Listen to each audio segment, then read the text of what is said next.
దామగుండం అడవుల పరిరక్షణ జేఏసీ బహుజన బతుకమ్మ జేఏసీ ఈరోజు దామగుండం అడవిలో రామలింగేశ్వర టెంపుల్ దగ్గర అయితే పెద్ద ఎత్తున నేవీ రాడార్ను అనుమతించకుండా ఈరోజు పెద్ద ఎత్తున ధర్నా చేస్తుంది. తెలంగాణ ఉద్యమకారుడు మల్లెపల్లి నరసింహులు ప్రస్తుతం మనతో పడుతున్నారు. అన్న, దీని ఏ విధంగా చూస్తారన్న దీన్ని రాడార్ని ఇక్కడికి అనుమతించడానికి?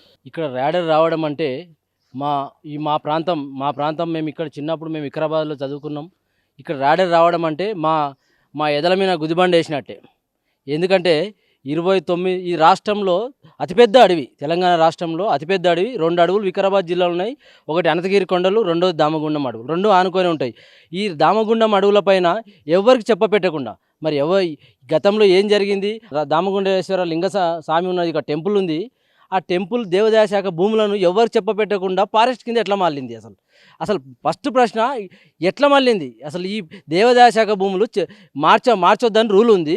ఈ దేవాదాయ శాఖ భూములను తీసుకుపోయి ఫారెస్ట్ కింద ఎట్లేసారు?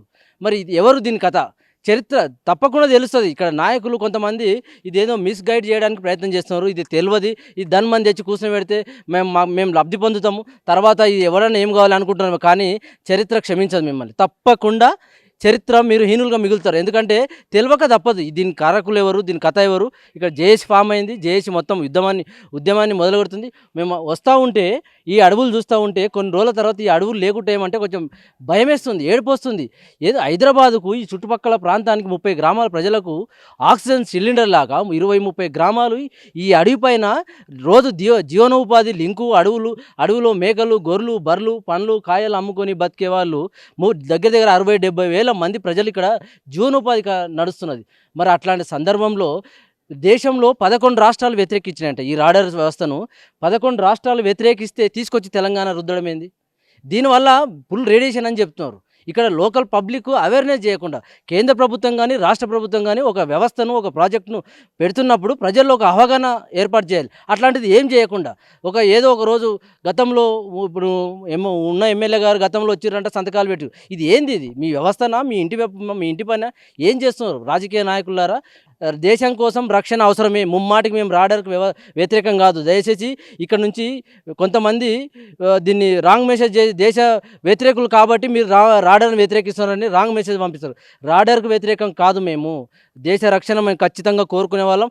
అవసరం వస్తే దేశం కోసం రేపు ప్రాణాలైనా మొదట్లో మేము కూడా యుద్ధం చేయడానికి రెడీ ఉంటాం. కానీ మొదట మానవాళి బతకడం ముఖ్యం. ఇక్కడ 2900 ఎకరాల భూమిని మీరు చెట్లు 12 లక్షలకు పైగా చెట్లను మీరు నరికివేస్తారంటే 1400 ఎకరాలకు ఇక్కడ యాంటీనాలు వస్తాయంట, సిగ్నల్. అసలు ఈ రాడర్ వ్యవస్థ తెలంగాణకు ఏం సంబంధం అంటున్నాను నేను. ఒక యువకునికి చెప్తున్నా, ఈ రాడర్ వ్యవస్థ తెలంగాణకు ఏం సంబంధం? యాంటీనాలు లో ఫ్రీక్వెన్సీ ఉంటుంది, ఎలాంటి ఇబ్బంది కలగదని చెప్పేసి చెప్తున్నారు కదా. ఆయన భవిష్యత్తులో కూడా దానికి ఎలాంటి ఇబ్బంది కలగకపోవచ్చు అని చెప్పేసి మరి కేంద్ర ప్రభుత్వం ఇట్లా హామీ ఇస్తుంది. కాదు, ఇక్కడ 1400 ఎకరాల్లో యాంటీనాలు సిగ్నల్స్ కోసం ఏర్పాటు చేస్తున్నాయంట. ఇటు నుంచి సముద్ర భూగర్భాలు ఎక్కడ ముంబై మన విశాఖపట్నం, ఇక్కడ నుంచి అక్కడ లింకప్ అంట. మరి సిగ్నల్ ఏంది కథ ఏంది? ఆల్రెడీ నిపుణులు చెప్తున్నారు కదా, మేధావులు చెప్తున్నారు, శాస్త్రవేత్తలు చెప్తున్నారు దీనివల్ల ప్రమాదం అని చాలా క్లియర్గా చెప్తున్నారు. వాళ్ళు చెప్పినప్పుడు మనం వినాలి కదా. మనం ఓన్ డిసిషన్ కాదు. ఒక మేధావులు, అడవి పరిరక్షణ, అడవిని ప్రేమించే శాస్త్రవేత్తలు ఎంతోమంది దీనిపైన ఉద్యమాలు చేస్తున్నారు. వాళ్ళు క్లియర్గా మెసేజ్ ఇస్తున్నారు. దీనివల్ల ప్రమాదం 20-30 కిలోమీటర్ల మేరకు ఈ రాడరు మన రేడియేషన్ ఉంటుంది, దానివల్ల చర్మ వ్యాధులు వస్తాయి, క్యాన్సర్ వస్తుందని వాళ్ళు క్లియర్గా చెప్తున్నప్పుడు ఇంకా మీరు రాజకీయ నాయకులు, లోకల్ ఎంపీ గారు అయితే మొన్న ఏదో మనం చూసినాం, ఏమో చెప్తారు దీనివల్ల ప్రమాదం లేదు, చెట్లు ఎక్కువ నరకరు, మీరు ఎవరు చెప్తున్నారు? మీరు అది కాదు, మీరు ప్రమాదం లేదు, మీరు ఏం చేయాలి? ప్రజల్లో అవేర్నెస్, ఒక ప్రాజెక్ట్ పెట్టేటప్పుడు మీరు ప్రజలకు క్లియర్గా క్లుప్తంగా చెప్పాలి కదా. రాత్రికి రాత్రి మీరు మిషన్లు తిప్పి వర్క్ స్టార్ట్ చేయడం ఏంది? కాబట్టి మిత్రులారా, చరిత్ర ఈ రాజకీయ నాయకులు ఏమన్నా మిస్గైడ్ చేయడానికి ప్రయత్నం చేస్తే ఇప్పుడిప్పుడే ప్రజలకు అవగాహన మొదలైంది.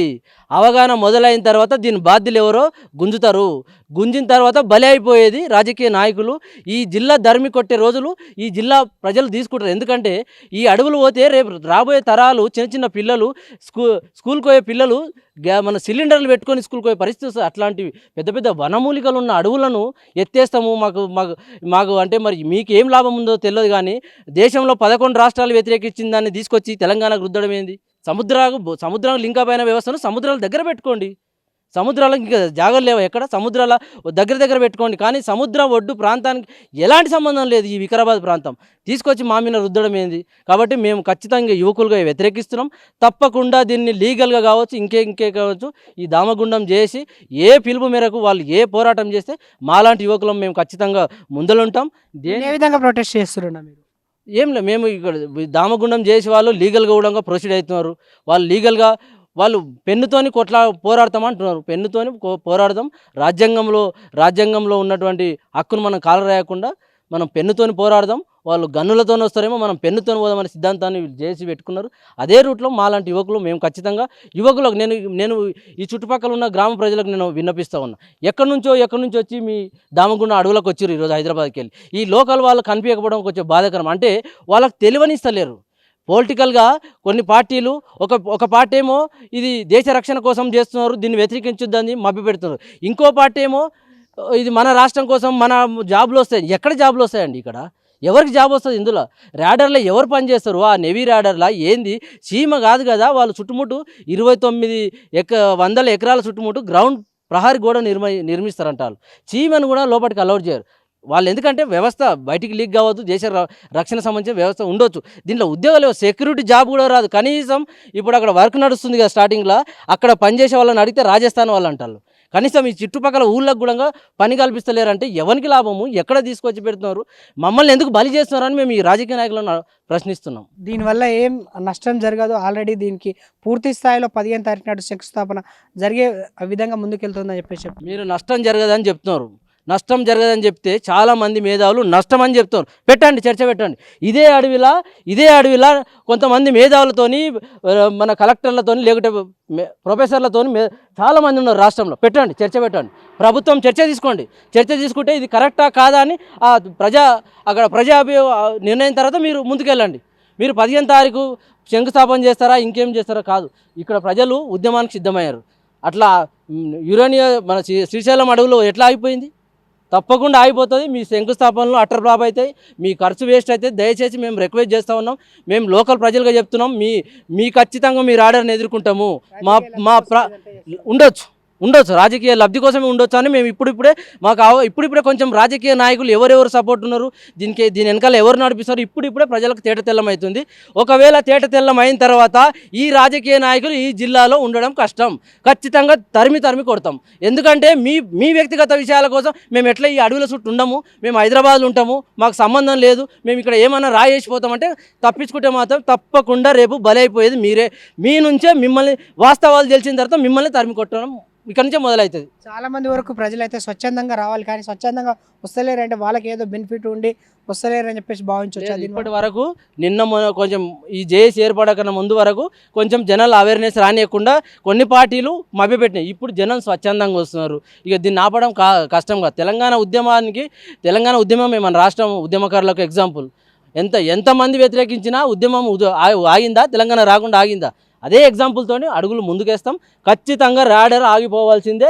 ఈ అడవులో చెట్లను నరకడానికి ఎట్లాంటి అవకాశం లేదు. ఖచ్చితంగా ఎదుర్కోవాల్సిందే మనం దాన్ని. దీనివల్ల నెక్స్ట్ జనరేషన్కి ఎలాంటి ప్రమాదం ఏం లేదు. రేపు రాబోయే జనరేషన్కి సిలిండర్లు పెట్టుకొని తిరగాలి. ఇక ఢిల్లీలో ఏం జరుగుతుంది? ఢిల్లీలో ఏమైంది? ఢిల్లీలో పొల్యూషన్ ఏమవుతుంది?